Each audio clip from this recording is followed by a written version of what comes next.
Hello and welcome to Wine Wednesday here at French Grocery. I am Kevin Lentz, and today we're talking about labels and what the labels are trying to tell us. I will share with you an anecdote that's a little bit embarrassing, but I get the feeling a lot of people have probably had the same experience. When I began to get into wine, I went into my local wine shop, which was very steep in a lot of French stuff. I had been hearing about Burgundy. Burgundy seemed to be the epitome of fine wine. I wanted to try a Burgundy. I am standing, little did I know, around just piles and piles of Burgundy. I asked the sales associate at the store, where can I find Burgundy? I don't see it anywhere in the label. I just keep seeing this funny word, Bourgogne. What is that? And he says, sir, he's very kind, but Burgundy is Bourgogne. Burgundy is maybe the English pronunciation. But Bourgogne, that's what you're going to find in the label. The French, I'm sorry, aren't going to spell it out for us. They also weren't telling me that Pinot Noir was in the bottle or that Chardonnay was in the bottle, and that's what these labels are all about. So if you learn a little bit of foundation of what's going on here, you can make decisions a lot faster, but I actually think that you'll kind of have a geographic tour around France and around the world. So let's just start with this. This is simply Bourgogne. It's by Domaine Monti. So we have the producer on the label. We have the vintage on the label. There's a little word, appellation, and appellation is like a district. So in that sense, appellation is the highest level of organization that the French assign to their wines. But this is just Bourgogne, so that means in order for it to be Bourgogne, it must be from this appellation, meaning coming from those borders of Burgundy, Bourgogne. It must be Pinot Noir or Chardonnay. If it's white and Bourgogne, it's Chardonnay. And there's a little exception. We're not going to talk about that today. I'm not going to confuse you, but it's like 1%. And if it's red, it's Pinot Noir. So this is a district. But inside this district of Bourgogne, there's also other districts, and they're villages. They tend to be nearby old abbeys, old monasteries, where they originally planted these vines. So the appellations took their name by the nearby village that came up around the abbey. So here we have a Mercurey. This is by Domaine de Villaine, a great notorious producer, a Kermit Lynch import. So here we just have Mercurey on the label. Bourgogne is actually really small here. You could miss it. So you would just kind of have to know that this is a Burgundy appellation, or you may miss that as well. This in red, that doesn't have any other language like Premier Cru or Grand Cru. So that could be the actual name of a vineyard that is not classified as a Premier Cru or Grand Cru, or it could just be what they've named a cuvée. But here we have Patrick Pugh's wine from Chablis.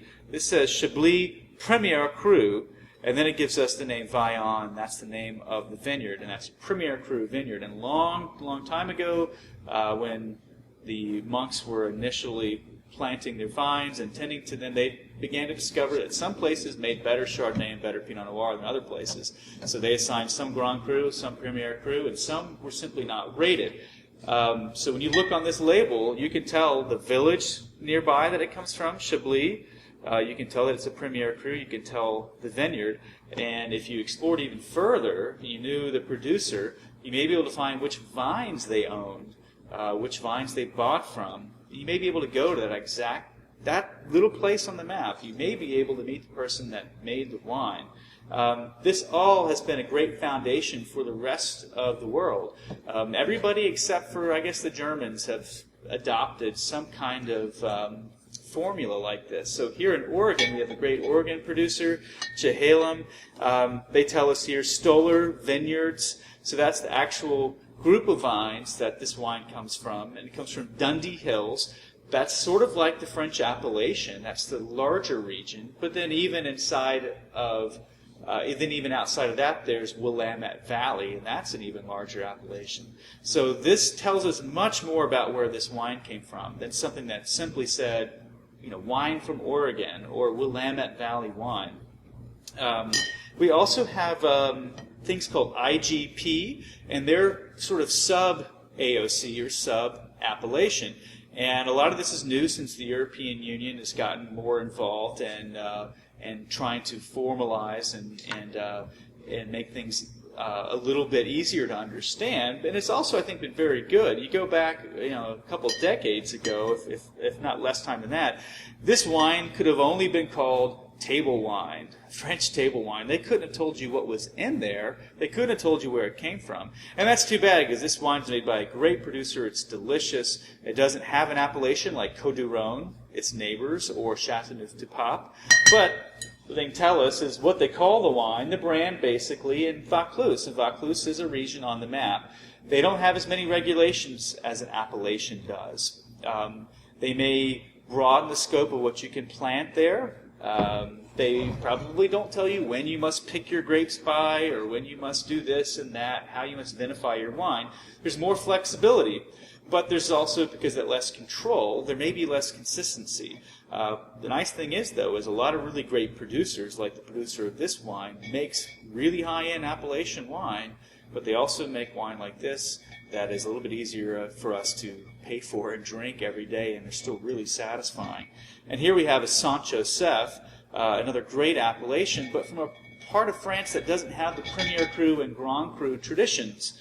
So here, we're just calling it Saint-Joseph. They have a little bit of flexibility in what they might name the cuvée, which is just a batch of wine, but they can't tell us really exactly where it came from on the label. But with the internet and all of its wonders, you can get to know this producer, and you can figure out where their vines come from. The best producers are still very transparent and often have very small holdings anyway. What else might we find on the labels? This one, for example, says Récollant, right there on the top. You may miss it, but a Récollant wine literally means like the grower or harvester. This tells us that the person who made the wine tended to those vines, and they knew that place well. They did the vinification, they did the bottling. There's also a word called négociant. You won't see that on the label, but as you explore Champagne, as you explore Burgundy, places where you have more négociant activity, these are people that are buying fruit that's already been harvested, and they're making wine. This is not necessarily a bad thing. You can, of course, contract with great farmers and great vineyards and make terrific wine. And if you're in Burgundy, you can still put on your label where that wine came from.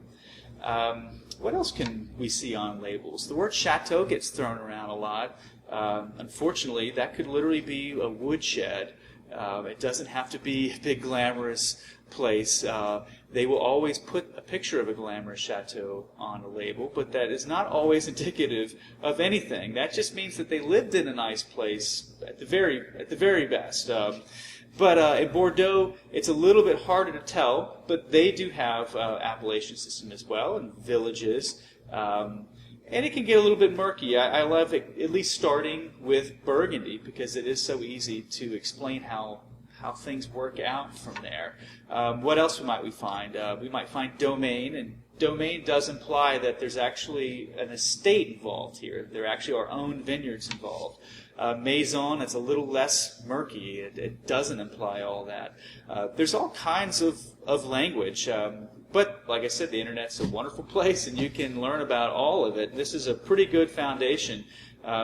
I was really happy once I figured out that, hey, if it said Bourgogne, that meant Burgundy, and that meant Pinot Noir was inside or Chardonnay was inside, and it was a really good place to start.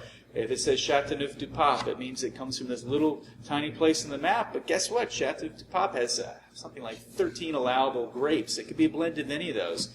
So it can still be very complicated, but at the very least, I think they've done a really good job of telling us the beginning of the story. And the beginning of the story is the actual place, the terroir, the earth that the wine came from.